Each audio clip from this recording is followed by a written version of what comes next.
Excellencies, ladies and gentlemen, thank you very much for listening.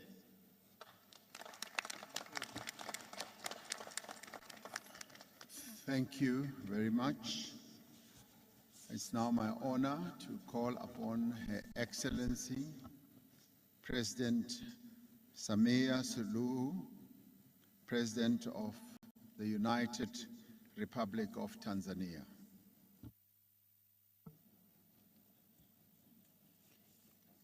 Your Excellency Cyril Ramaphosa, President of the Republic of South Africa, heads of state and government of BRICS member states, fellow heads of states and governments of the African Union member countries, ladies and gentlemen, it is both a pleasure and an honor to join you in this beautiful city of Johannesburg for the 15th BRICS Summit. Mr. Chairman, allow me to use this brief time allotted to me to applaud you members of the BRICS for keeping this association going since its establishment in 2009. Indeed, the international challenges that inspired the creation of BRICS have evolved, and one may say to the worse. Henceforth, in the face of the poly crisis and rising global uncertainty, there is a great need to have a meaningful dialogue that seeks to find common solutions to common challenges. That's why I welcome and commend the selection of the theme for this dialogue. I'm very optimistic that this dialogue will advance deliberations geared toward resolving the complex challenges which our countries are facing both individually and collectively. Excellencies, one aspect which I personally consider critical in the course of the dialogue is the call to redouble efforts and take concrete actions to address the North-South divide so as to deepen strategic, financial, trade, investment, and economic partnerships based on a just international economic order. It is gratifying, however, to note that amidst these challenges, the BRICS offer a possibility of coming up with a more equitable, balanced, and fair mechanism to deal with an international economic order that has thus far remained unattainable and an elusive aspiration.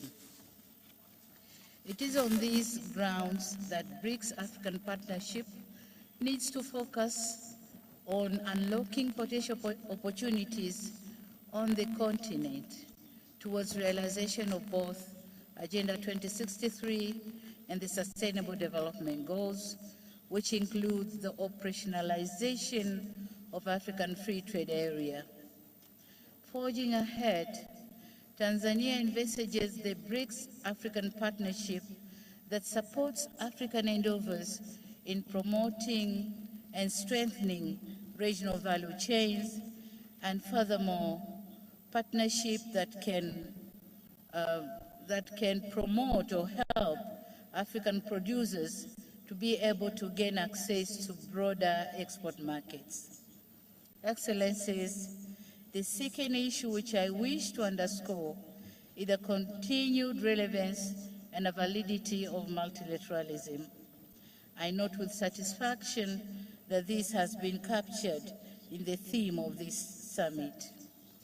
Indeed, multilateralism is a tool in addressing most of global geopolitical challenges. And in this regard, as we convene in multilateral fora such as this one, we should not lessen our efforts to strengthen the United Nations. At its 78th years of existence, it remains the sole body with universal membership. And so, Tanzania, at this point, would wish to reiterate this, in the strongest voice on the need to reform the UN Security Council to make it fairly representative, effective, and reflective of the current geopolitical realities. Excellencies, ladies and gentlemen, as I conclude, I would wish to commend the Republic of South Africa for the excellent hosting of this summit. I should also commend the BRICS countries for their efforts geared toward the advancement of the South-South, as well as the African agenda for growth, development, and integration. It is Tanzania's hope that African issues and concerns, as well as priorities, will continue to feature in the upcoming BRICS engagements. The United Republic of Tanzania is and remains a staunch supporter of multilateralism, more inclusive and fair global system, a well-functioning financial architecture, and a deeper South-South cooperation. This regard to remain a true friend and partner of BRICS in all its interventions. I thank you very much for your kind attention. Thank you, Mr. Chair. Thank you, President. Please accept my apology. I have to step out for a while. Deputy President Paul Mashatile, Deputy President of South Africa, will take the meeting forward as I now call upon His Excellency Dr. Joseph Dion Ngute, Prime Minister of the Republic of Cameroon.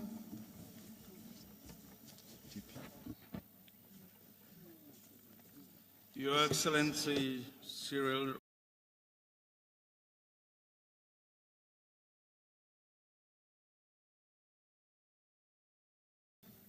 the Head of State of Cameroon, His Excellency Paul Biya, received your kind invitation to attend the 15th BRICS Summit here in Johannesburg.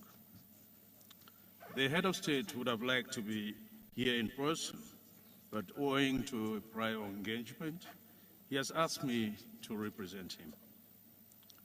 I hereby take this opportunity to express our sincere thanks to you, to your government, and to the friendly people of South Africa for the very warm welcome given to us since we arrived here, and of course, of the excellent arrangements you've made for this summit.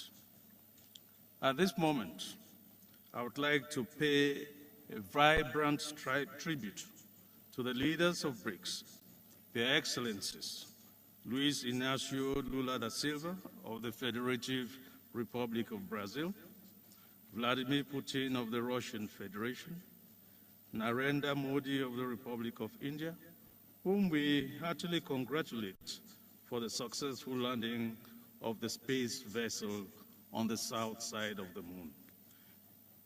Excellency Xi Jinping of the People's Republic of China, and of course our host Cyril Ramaphosa of the Republic of South Africa.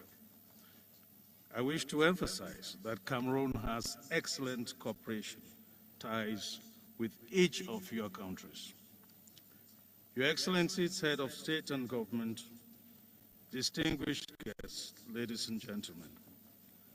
Further to the 14th BRICS Summit held in Beijing, China in June 2022, which affirmed the ambition to foster a high-quality partnership between the BRICS and open up a new era for global development. The BRICS leaders are at this 15th summit discussing the BRICS-Africa partnership for mutually accelerated growth, sustainable development, and inclusive multilateralism. The challenge is to ensure that we continue to work together to build solidarity around the core values that motivated the establishment of this important group. Our world is currently facing many challenges, including, amongst others, insecurity, terrorism, climate change, cybercrime, the militarization of space, and the malicious use of social media. Faced with these global challenges, the hopes and expectations of our people continue to grow. Individually, countries are finding it difficult to respond promptly and adequately.